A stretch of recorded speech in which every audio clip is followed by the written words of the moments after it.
ले करके स्पॉट पर पहुंचा, और स्पॉट पर पहुंचा तो देखा कि एक लड़की वहां पर गिरी हुई है, और फिर वो पुलिस वाले, फिर वो एम्बुलेंस वाले आ गए, फिर वो एम्बुलेंस वाले वहां पहुंच गए, और एम्बुलेंस वाले ने दिशा के कपड़े के रंग और बताए, और जिसने देखा था उसने रंग और बताए।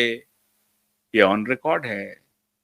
जिन्होंने बताया वो निकल गया कि वो फलाना एमएलए का कोई लड़का वड़का है, उसका कोई दोस्त है। उसके बाद ये भी पता चल गया कि ये जो एम्बुलेंस वाला है वो कौन है, सतवंत सिंह कौन है, और रोहन रॉय कहां फरार है। न्यूज लॉन्ड्री, न्यूज लॉन्ड्री, उसकी भी धुलाई, अच्छी धुलाई होगी, अभी चिंता मत कीजिए। सबकी धुलाई होगी, सबकी बारी आएगी, बारी बारी से बारी आएगी। न्यूज लॉन्ड्री पर आकर के कह रहा है, बयान दे रहा है, सीबीआई ने बरी कर दिया। 22 जुलाई में सीबीआई ने बरी कर दिया रोहन रॉय को, प्लांट करवा दिया अखबारों में, पन्ने रंग दिए झूठ के इस रोहन रॉय ने। किसके इशारे पर? ठाकरे के इशारे पर। अभी रोहन रॉय कहां फरार है? कहां है रोहन रॉय? कहां जाओगे तुम? रोहन रॉय, रिया चक्रवर्ती, आदित्य ठाकरे, ये तीनों फरार हो सकता है। महाराष्ट्र सरकार को मैं वार्न कर रहा हूं और कह रहा हूं कि इन पर नजर रखिए, इन पर नजर रखिए। ये तीनों फरार हो सकते हैं। ये तीनों बहुत बड़े कल्प्रिट हैं इस पूरे केस में। इनको पकड़ना, ये आरोपी हैं, इसको पकड़ना बहुत जरूरी है। ये तीनों फरार हो सकता है, और इस तीनों के पीछे जो माफिया, जो सरगना काम कर रहा है, वो सरगना अब होशियार हो जाएगा। डॉक्यूमेंट जैसे ही आएगा देना पड़ेगा शैलेंद्र नगरकर को, उसके बाद रिप्लाई पर तो अभी सेक्रेटरी को भी आना पड़ेगा। और आज देखिए, आज 20 नवंबर को शैलेंद्र नगरकर मौजूद था, क्योंकि उसे मालूम था कि अगर शैलेंद्र नगरकर नहीं आया तो चीफ सेक्रेटरी को तलब किया जाएगा और मुंबई के पुलिस कमिश्नर को तलब किया जाएगा। उसे मालूम था। तब तो डॉक्यूमेंट हैंड ओवर करने हैं और एफआईआर इसे दर्ज करना ही पड़ेगा मित्रों। अब क्या करेंगे ये? अब कहां जाएंगे ये? कौन सा रास्ता चुनेंगे ये? पूरी कोशिश इन्होंने कर ली। इन्होंने पूरी कोशिश कर ली कि कोर्ट का समय बर्बाद करो, बेंच बदल दो, शैलेंद्र नगरकर को कर देंगे तो इसी पे कोर्ट नाराज होगा।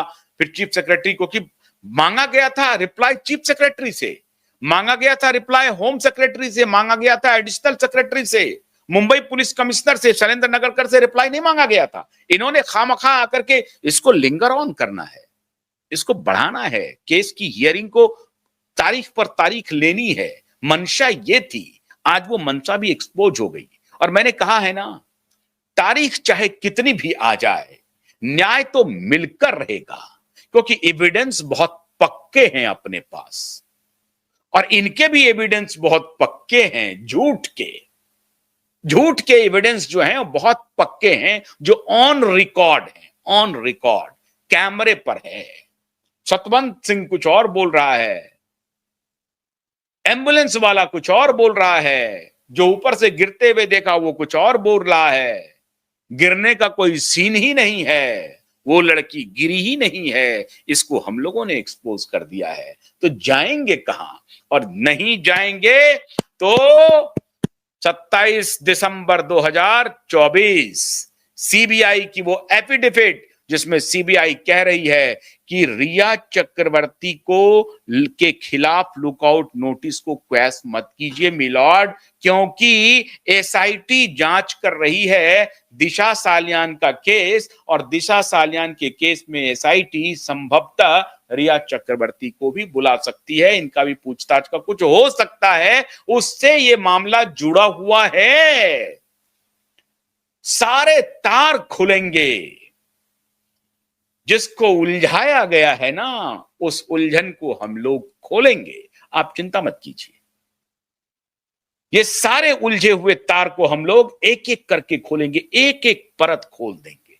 एक एक परत, और वहां से ये पता चलेगा कि ये सलमान खान की क्या भूमिका है, इस पूरे प्रकरण में सलमान खान की क्या भूमिका है, ये डिनो मौर्या की क्या भूमिका है, सूरज पंचोली की क्या भूमिका है, और ठाकरे की क्या भूमिका है। सारे तार खुलेंगे, सारे के सारे तार खुलेंगे। इसलिए देर तो हो रही है, हमें मालूम है, लेकिन दुरुस्त होगा मामला, आप चिंता मत कीजिए। आज शैलेंद्र नगरकर कांपना शुरू किया है ना, आगे भी कांपेगा। और मैं आपको दावे के साथ कह रहा हूं कि अभी तो आज इसने कहना शुरू कर दिया कि हम इन्वेस्टिगेशन के लिए तैयार हैं। तो इन्वेस्टिगेशन के लिए तैयार है तो एफआईआर करो। तो कहेगा कि ठीक है मिलॉर्ड, मैं एफआईआर भी करूंगा। एफआईआर करेगा, फिर इन्वेस्टिगेशन करेगा, और जब इन्वेस्टिगेशन करेगा तब कहां जाएगा।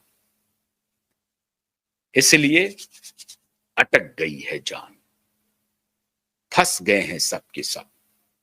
केस रीओपन होगा, और ये दिशा के केस के रीओपन होने का मतलब है, ये जितना लंबा खिंच रहा है ना, एसएसआर वॉरियर और हमारे जो दिशा के लिए न्याय की लड़ाई में शामिल हैं, वो आप इसे, इस लड़ाई को ये मत समझिए कि लंबा चल रहा है कुछ नहीं होगा। नहीं नहीं, हो रहा है ऑलरेडी।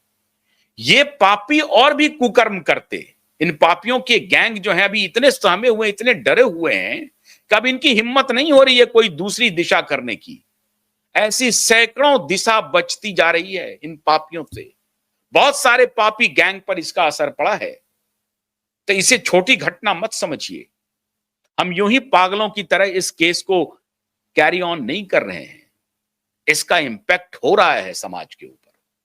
और जितने ये पापी घूम रहे हैं, दरिंदे घूम रहे हैं छुट्टा सिस्टम का लाभ लेकर के, वो एक बार दहशत में है कि फिर अगर कोई ऐसी घटना करेंगे तो पता नहीं क्या होगा।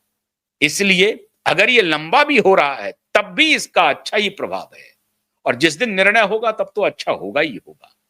इसलिए जो भी हो रहा है सब ऊपर वाले की मेहरबानी से हो रहा है, सही रास्ते पर हैं, न्याय के मंदिर में न्याय अपने को मिलेगा। तो आज 20 नवंबर की तारीख अच्छी गुजरी, एक सप्ताह और देख लेते हैं अब अगली तारीख पे क्या बोलेगा।